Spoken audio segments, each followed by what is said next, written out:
What's going on, everyone? Welcome back to another episode of If Only They Knew. In this episode I sit down and talk with the co-founders of EJ Events, Joe Taylor and Elliott Rayne. Thank you guys, welcome to the If Only They Knew podcast. Firstly, how are you guys? Good. Good, thank you for having us. Yeah, no, that's alright. And you're the owners of EJ Events. Yes. And how long has that been going for? 15 months now. 15 months? Yeah. Wow, and to think that you haven't really been doing it that long, but you've had so many opportunities, like today, for example, we're at King's College London. Yeah. What was you guys doing here today? So, just to introduce myself, Elliott Rayne, technical co-founder of EJ Events. We're here in London we've just basically given a bit of an insight into our business journey as young entrepreneurs. Yeah, from where we started to, how we've grown and basically bootstrapping the business to growing it to the level that we're at so far. Yeah, you've done well, definitely done well, so well done. Thank you. Before we get into the nitty gritty, quick question. Yep. Meal deals. What do you get? BLT is the sandwich. Yeah. Fridge Raiders. Yeah. Oh, I'm not sure about that one. Coke Zero. Oh. How about yourself? Cheese sarnie. Again, That's worse than mine. Fridge Raiders and Fanta. Absolutely.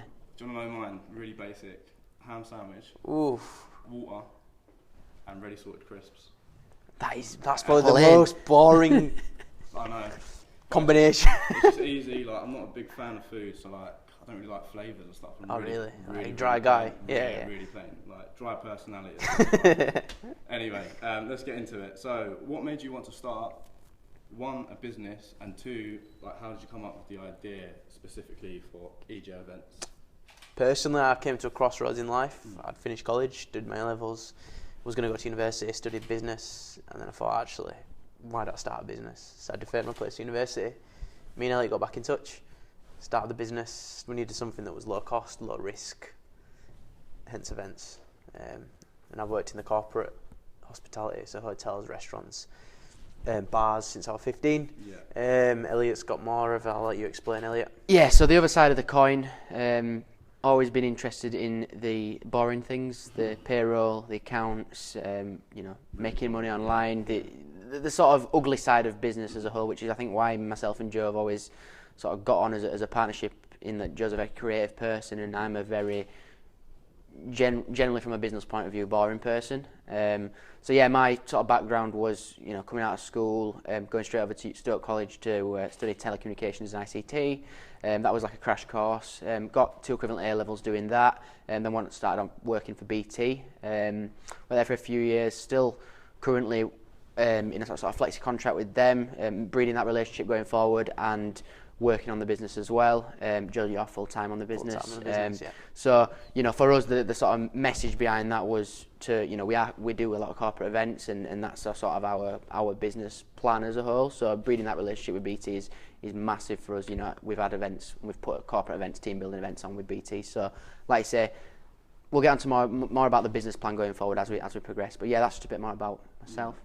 Like you said, you're sort of more interested in the boring side, but it's sort of It's more needed. essential. It's got to be done. It's essential. Yeah, It's essential. and it's sort of highly sought after. But like we said earlier, you're picking up a lot of speed with the company and your personal brands as well. Definitely. What do you sort of want to take or get within like the next year or so? Like, do you have a vision, or are you literally taking like each day as it comes? Yeah, so we want to get into the property ladder. We want to invest heavily into buy-to-lets, HMOs, that kind of thing. Because we want to start building our assets now. So for 5-10 years time, it's not just EJ Events, it's EJ Enterprise. So it's going to be different arms underneath the big umbrella, let's say.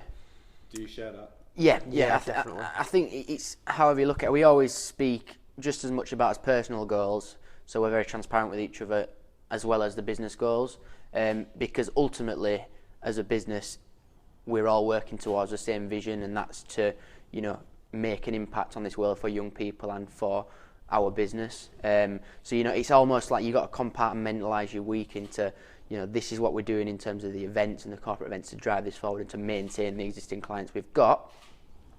But then also it's how can we be transparent and help each other with, in essence, our side hustles within the brand as such. Yeah. So there's a lot of different things going on with our business, from a corporate perspective, from a personal perspective, and from a, even a sort of a mental perspective, helping young people with mental health, helping people with the challenges getting into business, going and speaking to the schools. There's a lot of different things going on, and it's always a challenge, not necessarily just as a young person, but as a person in business, is how can you ensure you're productive in all of them different areas of your sort of working pattern. So it's one of the things that when we sit together and we strategy focus for the week, it's almost about, we've got to understand as co-founders what's happening when, because otherwise it would be carnage, Yeah, of course. To be completely honest.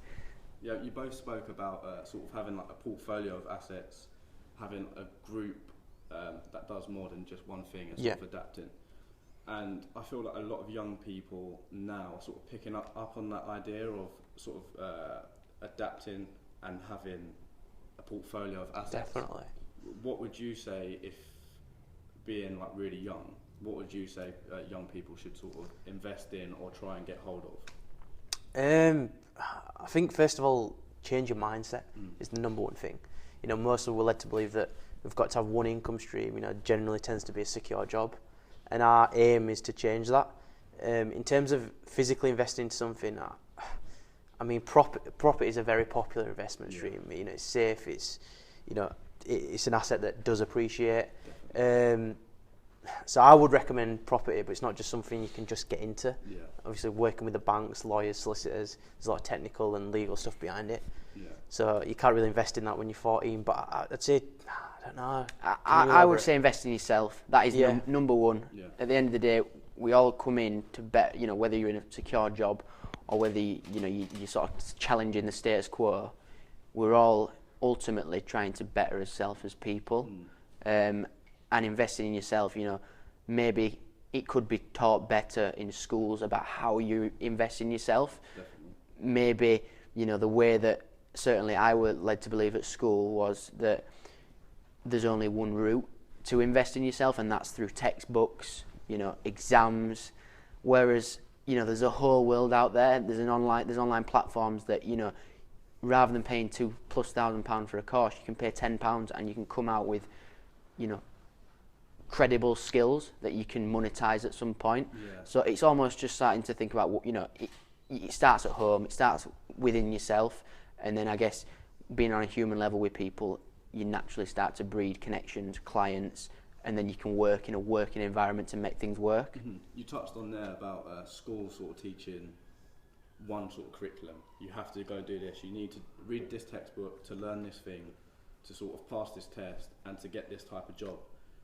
So how valuable do you think school was for you? If you sort of seem to not share that mindset. So how valuable really was it for both of you guys? I was quite academic, very different to you. I was going to go to university. Yeah. For me it worked fine. I'm not saying it was the be all and end all, but it didn't really hinder me. But it didn't really advance me. It was just a thing that I did. But your experience was a little bit different. Yeah, I mean, I don't want to sound like a broken record on some of these, but really for myself, I felt from a young age a calling that didn't necessarily fit within the schooling system.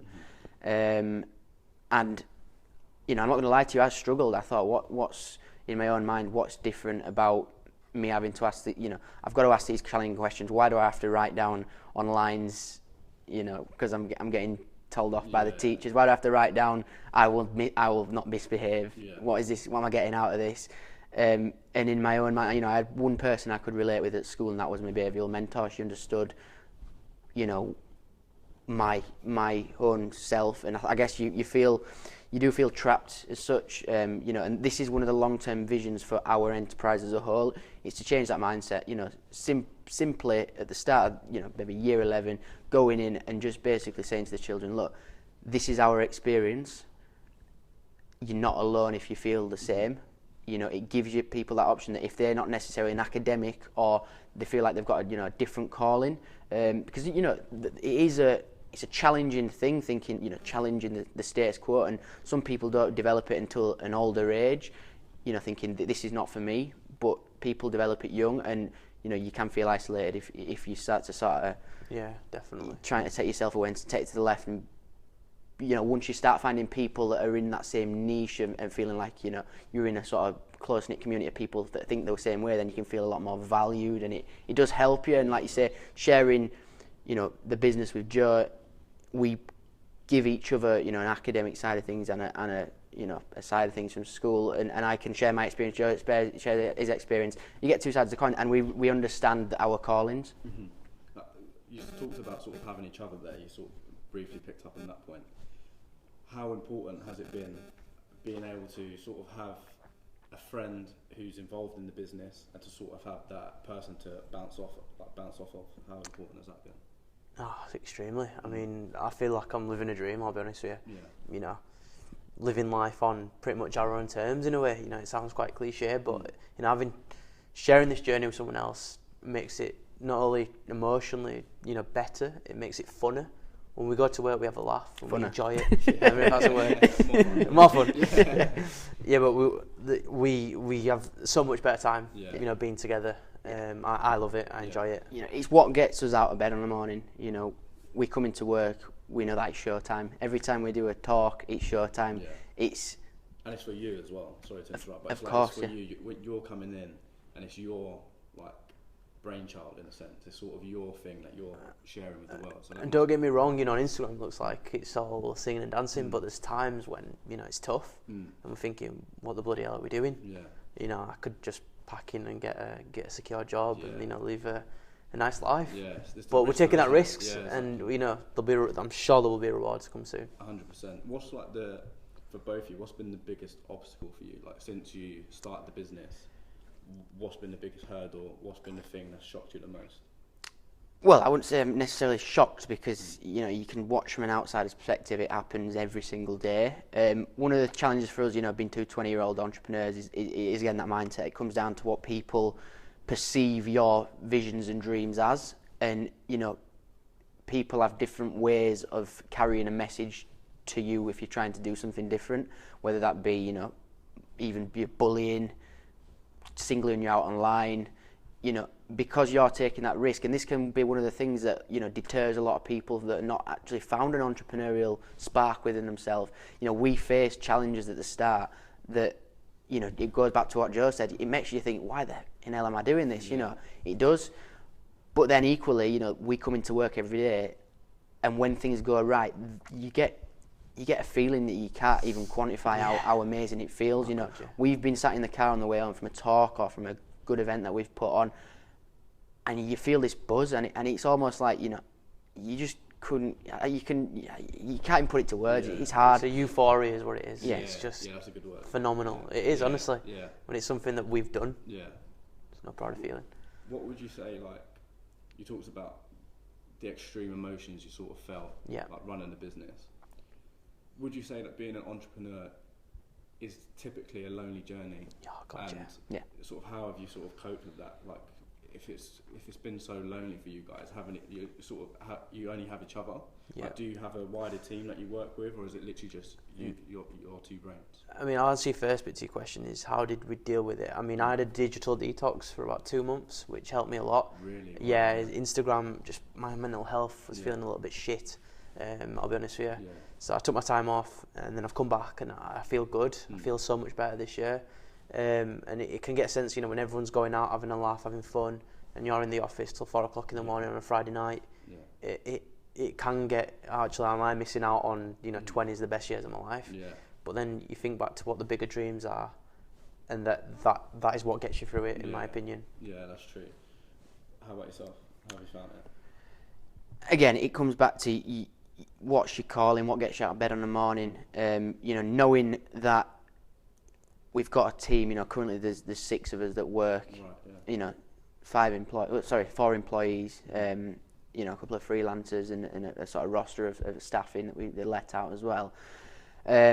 Knowing that every day we come into the office and we have it's time to work and it's time to hit your goals, but we have a good going on in the office. We work in the centre of Leeds. It's a really good collaborative environment in the hub to work in. Yeah. And knowing that actually, we're not just depending on ourselves now.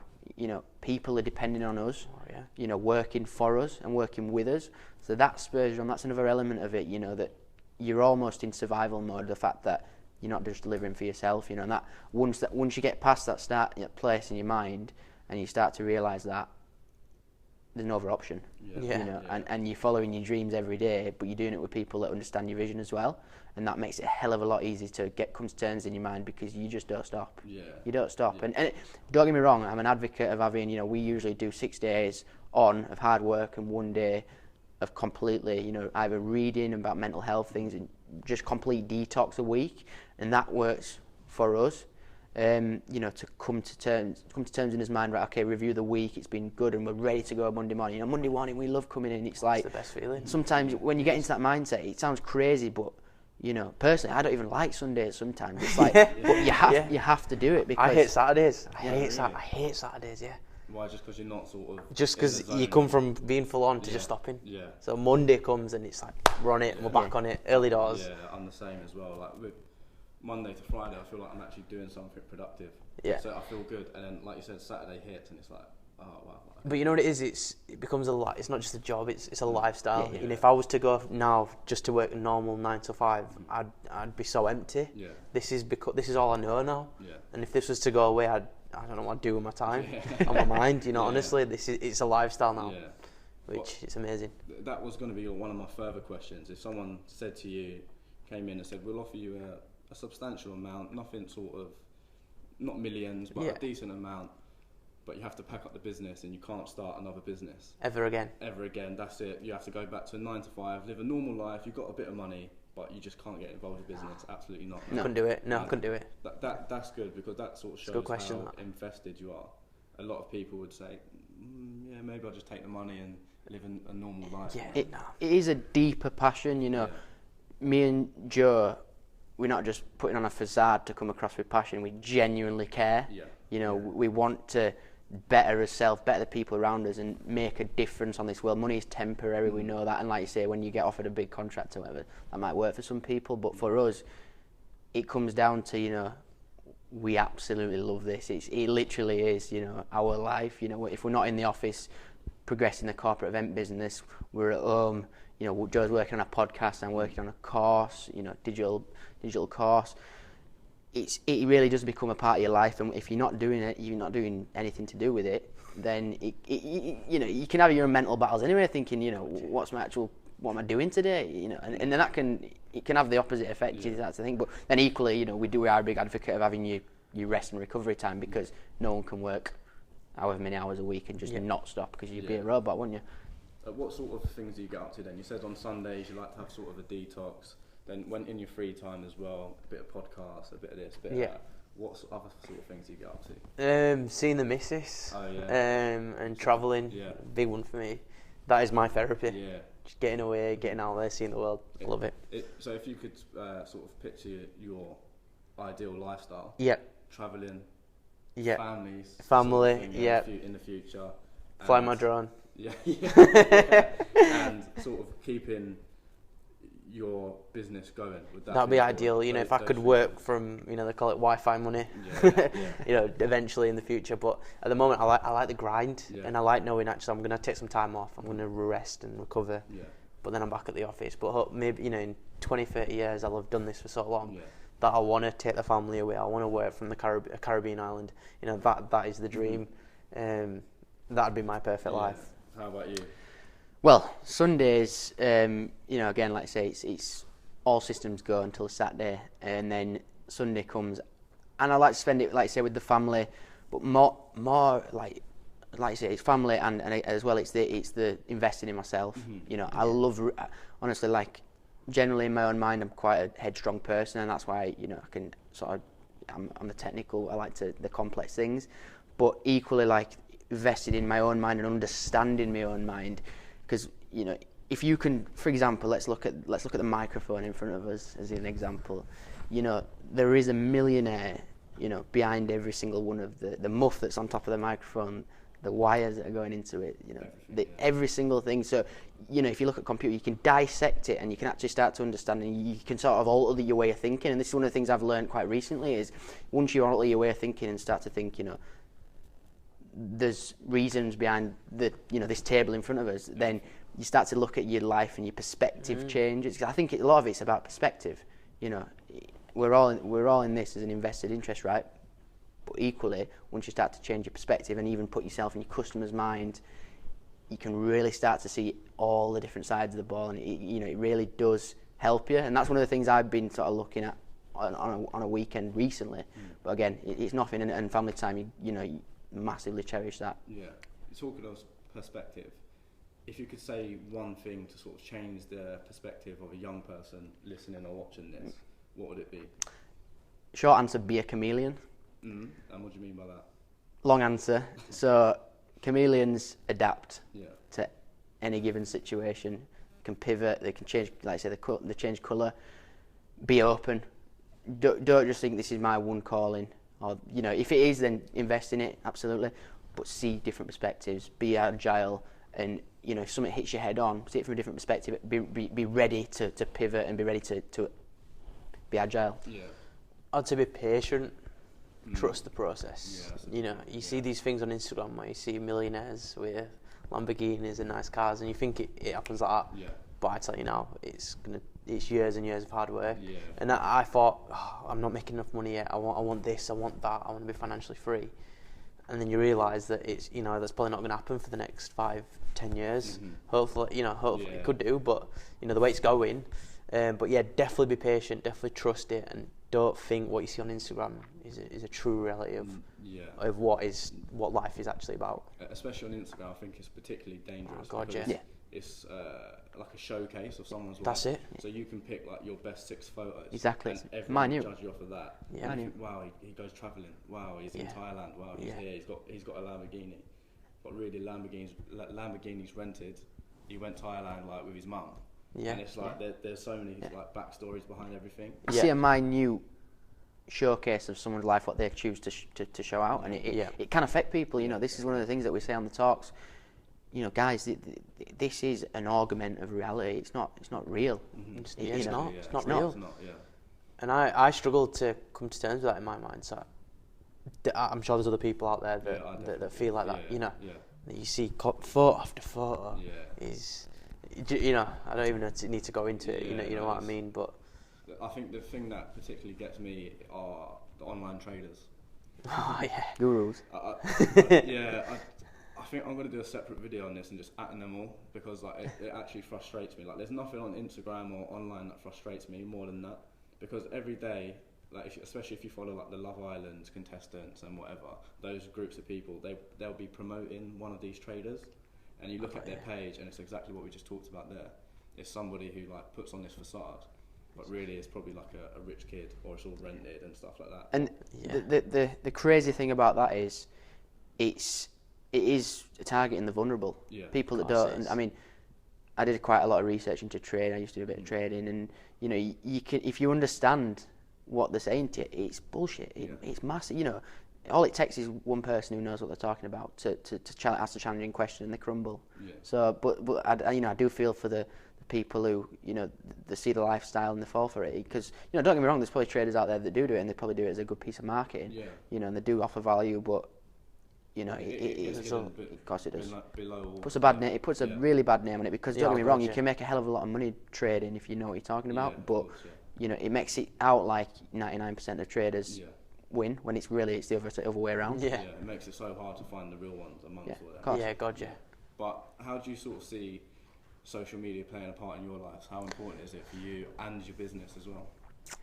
For me, it used to be like the thing that I loved to hit. I know I needed to do it for my own personal profile, for the business, but at the same time it can consume you. Yeah. And I did find that, and I'm trying to manage my time on Instagram. So I go on it and I post a lot, but I try not to scroll through it. And I only follow things and pages. I follow Gary V, Rob Moore, people like that make me think, fucking hell, like, I love what I'm doing and I'm enjoying it. Yeah. Before I used to follow like designer pages and all that bullshit. Yeah. For info, providing value. So now it just reinforces what I'm thinking in my own mind, and it's now for me a positive way of life. Being on social media. Yeah. Do you feel the same? You just want things that add value now? Yeah, and you know, it's such a powerful tool as social media. You know, nowadays it's such a powerful tool, and if you want to have a positive effect on other people, which is what we want to do, you really can. You know, my way of managing my own Instagram has changed so much over the past 2 years. It's now every time I post, and you know, don't get me wrong, when we were working, you know, late nights, we were posting once every 2 months. You know, one of my own personal goals is to post more regularly, to post content that people can relate to, and that's what I've started doing with long captions about mental health and things like that. So you can use it in the right way, and I think it does get it tarnishes the name of social media by a lot of the gurus you see, and you know, the crap basically. The influencers, I think the influencers bullshit me. Yeah, it's like the trading. It's some of it. I just can think be it's so augmented. Yeah. I'm not saying every influencer's bad, but there's a lot of influencers that, you know, airbrush and make girls feel inadequate. You know, there's a whole lot of research behind that. Yeah.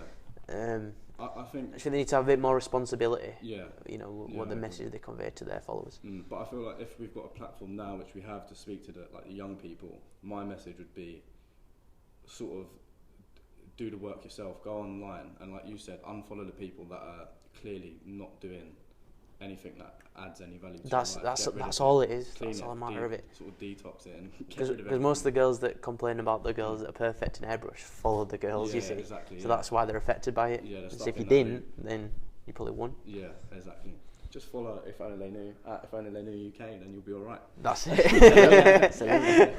So what's next for you guys then? I know we're on a short time scale, so. Yeah, I know we've not actually talked that much about the business, really, have we? No. So should we just give you a bit of an overview about what EJ Events is, EJ Enterprise is? Definitely.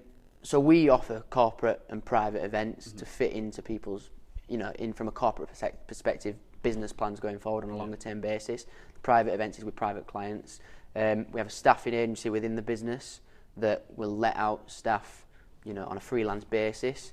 And again, it's the bought-on event services. It's all, in essence, it's an all-in-one event solution as such. Videographers, photographers, you know, it helps a client. You know, one of the USPs is we're working with corporate clients that we have done. You know, Waitrose, Royal British Legion. It keeps it all in one place. You know, when we pitch, we can make the event happen. We can manage the event. We can capture the event, and then you know, we can work on an ongoing relationship to benefit the business going forward. Yeah, so it's a full package. Absolutely. People coming to you will get everything done, and they can continue that relationship. Yeah. And it does save money as well. You know, all of our team is relatively young, so you know, we offer a lot of value for a very, very decent rate. Yeah. And you know, if you're from a corporate company, you could be paying £700 for your videographer here, £700 for your photographer. You know, you can be going to various different places, and often what we find is, you know, speaking to the marketing, you know, directors in the company or the PAs, it is a massive hassle. They get a lot of ag through the day, you know, of people wanting jobs, you know, people wanting to sell their services, and really like you say, one of the USPs for us is we can offer it all at once, you know, to fit into their vision as a business. Yeah. Do you want to elaborate on that? What sort of what's next for both yourself and EJ Events? Yeah, I mean, the bigger picture is EJ Enterprise. So obviously we're going to start a LinkedIn campaign. Yeah. So really targeting, you know, SMEs with 200 to 500 employees, really becoming a part of their marketing team. You know, doing live events as their marketing message. So that's the main goal with EJ Events. But then the bigger picture is, obviously, I'm starting my own podcast. Elliott's got the Money Chef. You know, we've got our own little side goals, but the overriding is EJ Enterprise, and it's the branding. Elliott Rayne and Joe Taylor as the branding. So property is one for 2020. I'm starting a social media course which I invested in. More travelling for me. You know, we set 2020 goals. I think it sounds very, very crazy, but sometimes you can go too fast, and I often skip breakfast. I wake up and I get ready and I'll go straight out the door. So one of my massive personal goals is to eat breakfast 3 meals a day. But from a business perspective, is, you know, the Money Chef, which is a program to connect young entrepreneurs that I launched, you know, a couple of weeks ago, that I will be using to, you know, give the course to trial the course that I'm going to be creating to make, you know, basically I get a lot of questions online of people saying, look, how do you make money online? You know, I've done various things like drop shipping, you know, digital marketing, things like that make money online. And in essence, the idea is to bring that all into one converged solution and offer it to the guys on the Money Chef program. You know, it's not a charged program. It's just the underlying message is, you know, it's tough, it's lonely, it's, you know, all being in one community. Currently, we've got an Instagram chat, and there's about 70 people in it.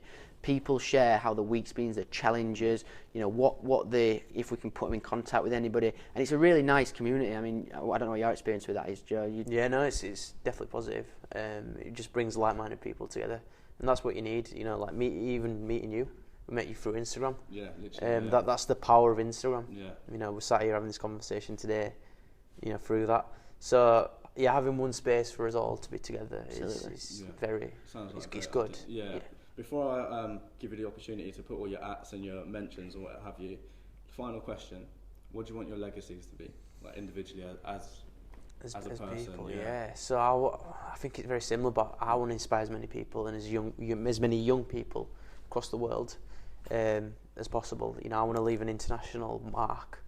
You know, I'm not just thinking Leeds, UK, everywhere. Yeah. That's how big I want to go. Yeah. Repeating exactly what Joe says, and obviously with my own personal battles at school, I would like to have a healthy impact on the schooling side of the system. You know, not necessarily changing it, but offering that opportunity for people to know that there is a road out if they're feeling in themselves that they don't fit there. You know, I always use the example of phones. You know, 1990s, how much they changed. You've got folding phones now. Schools, you know, from 1990s to now, the concept is the same.